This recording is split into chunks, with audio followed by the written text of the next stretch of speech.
As the New Testament points out, a body has many parts, and the body only functions effectively when all the parts do their particular job in a coordinated fashion.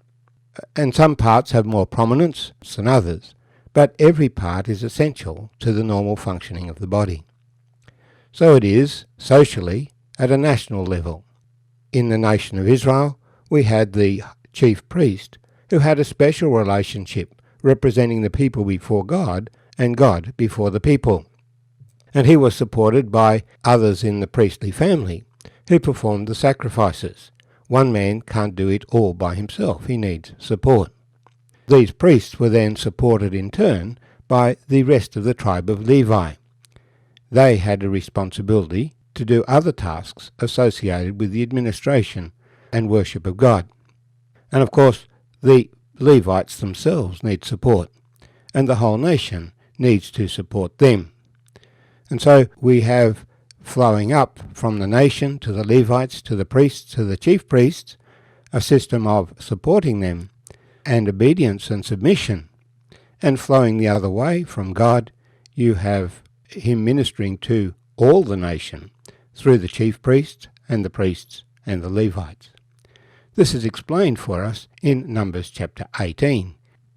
Then the Lord said to Aaron, "You and your sons and your father's house with you shall bear the iniquity related to the sanctuary, and you and your sons with you shall bear the iniquity associated with the priesthood. Also bring with you your brethren of the tribe of Levi, the tribe of your father, that they may be joined with you and serve you, while you and your sons are with you before the tabernacle of witness. They shall attend to your needs, and all the needs of the tabernacle. But they shall not come near the articles of the sanctuary and the altar, lest they die, they and you also. They shall be joined with you and attend to the needs of the tabernacle of meeting, for all the work of the tabernacle. But an outsider shall not come near you. And you shall attend to the duties of the sanctuary and the duties of the altar, that there may be no more wrath on the children of Israel. Behold, I myself have taken your brethren the Levites from among the children of Israel. They are a gift to you, given by the Lord, to do the work of the tabernacle of meeting. Therefore you and your sons with you shall attend to your priesthood for everything at the altar and behind the veil, and you shall serve. I give your priesthood to you as a gift for service, but the outsider who comes near shall be put to death." And the Lord spoke to Aaron, "Here I myself have also given you charge of my heave offerings, all the holy gifts of the children of Israel. I will give them as a portion to you and your sons, as an ordinance forever. This shall be yours of the most holy things, reserved from the fire. Every offering of theirs, every grain offering, and every sin offering, and every trespass offering, which they render to me, shall be most holy for you and your sons. In a most holy place you shall eat it. Every male shall eat it. It shall be holy to you. This also is yours, the heave offering of their gift, with all the wave offerings of the children of Israel. I have given them to you, and your sons and daughters with you, as an ordinance forever. Everyone who is clean in your house may eat it. All the best of the oil, all the best of the new wine, and the grain, their firstfruits which they offer to the Lord, I have given them to you. Whatever first ripe fruit is in the land, which they bring to the Lord, shall be yours. Everyone who is clean in your house may eat it. Every devoted thing in Israel shall be yours. Everything that first opens the womb of all flesh, which they bring to the Lord, whether man or beast, shall be yours. Nevertheless, the firstborn of man you shall surely redeem, and the firstborn of unclean animals you shall redeem.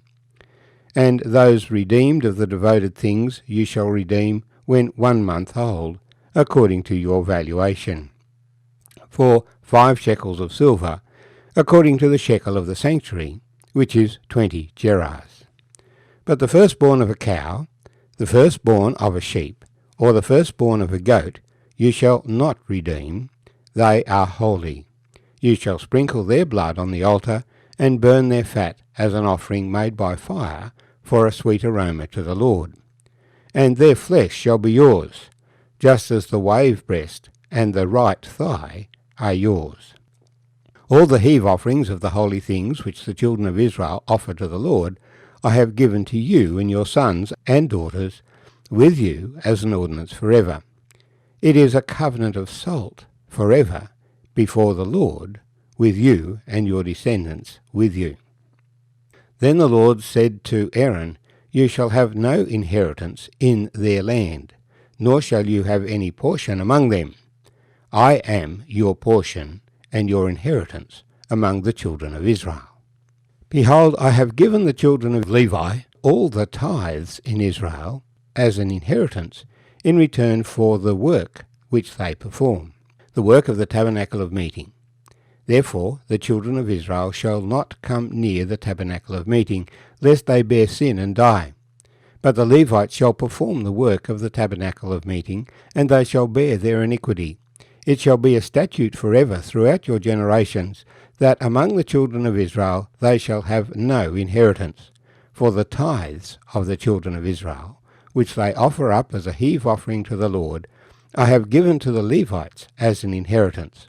Therefore I have said to them, Among the children of Israel they shall have no inheritance. Then the Lord spoke to Moses, saying, Speak thus to the Levites, and say to them, When you take from the children of Israel the tithes, which I have given you from them as your inheritance, then you shall offer up a heave offering of it to the Lord, 1/10 of the tithe. And your heave offering shall be reckoned to you as though it were the grain of the threshing floor, and as the fullness of the winepress. Thus you shall also offer a heave offering to the Lord from all your tithes, which you receive from the children of Israel. And you shall give the Lord's heave offering from it to Aaron the priest. Of all your gifts you shall offer up every heave offering due to the Lord, from all the best of them, the consecrated part of them. Therefore you shall say to them, When you have lifted up the best of it, then the rest shall be accounted to the Levites as the produce of the threshing floor, and as the produce of the winepress. You may eat it in any place, you and your households, for it is your reward for your work in the tabernacle of meeting. And you shall bear no sin because of it, when you have lifted up the best of it. But you shall not profane the holy gifts of the children of Israel, lest you die. My name's Arthur, and I thank you for joining me as we share these verses together. So we see that there was a system of support, an integration together of the whole nation. A nation is not just an assemblage of individuals, but it is a community working together, an integrated community.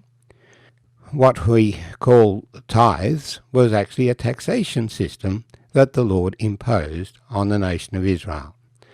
The non-Levite tribes worked their land. They had an inheritance. They produced produce, and they were to give 1/10 of that to the Levites.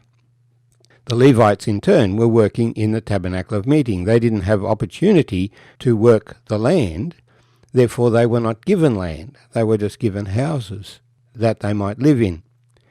But they were engaged in the service of the Lord. They received the tithes from the people, and they in turn gave 1/10 of what they received to the priests. The priests also received the holy portion of what everybody presented as a sacrifice to the Lord, whether a burnt offering, a sin offering, or a peace offering. In this way, the Lord provided for a society that was linked together. The Levites served the society, the priests served the society, and the society provided for the needs of the priests. That's how any society operates, and it is also how God's people operate in this present time, with those called to particular service being supported by those who are called to regular service.